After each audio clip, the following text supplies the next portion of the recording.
আসসালামু আলাইকুম, সবাই কেমন আছেন? আলহামদুলিল্লাহ ভালো আছি। আজকে নিয়ে এসেছি এটা চিকেন রেসিপি। ডাল দিয়ে চিকেন রান্না করব, খেতে ভীষণই মজা। এখানে আমি চিকেন নিয়েছি আপনার এই যে হাতা, লেগ পিস, তো সব ধরনেরগুলো নিয়ে নিয়েছি, ভালো করে ওয়াশ করে নিয়েছি বন্ধুরা। এখন আমি অলরেডি প্যান গরম বসিয়ে দিয়েছি। প্যানটা আমার অলরেডি একটু গরম হয়ে গিয়েছে। সাথে আমি পেঁয়াজ কুচি দিয়ে দিলাম।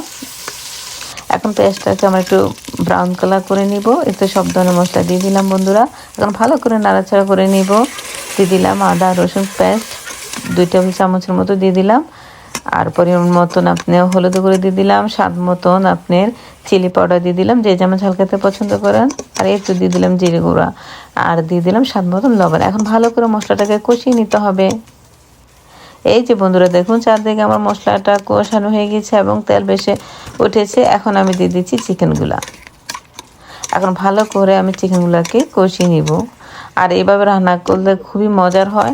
আর বিশেষ করে এখানে যেহেতু আমি লেগ হাতা এগুলো নিয়ে নিয়েছি, ডাল দিয়ে খেতে অনেক বেশি ভালো লাগে, তো এই জন্য আমি ডাল দিয়ে রান্না করবো। আর এগুলো নিয়েছি আমি চানা ডাল। এগুলোকে ভালো করে আমি পানিতে ভিজিয়ে রেখে দিয়েছিলাম 3-4 ঘন্টা। এখন আমি দিয়ে দিলাম।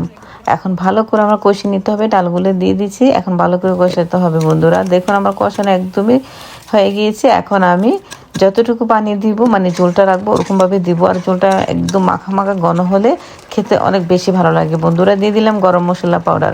আমার রান্নাটা কিন্তু একদমই রেডি হয়ে গিয়েছে বন্ধুরা, কারণ ডালটা কিন্তু অলরেডি সিদ্ধ হয়ে গিয়েছে। আর এই তো আমি কাঁচামরিচ দিয়ে দিলাম। এটা একেবারে অপশনাল, বাট কাঁচামরিচ দিলে ভীষণই মজার হয়। দিয়ে দিলাম ধনেপাতা। একদমই রেডি হয়ে গেছে বন্ধুরা। কেমন আছে বন্ধুরা? নিশ্চয়ই ভালো হয়েছে। আজকের জন্য আল্লাহ হাফেজ।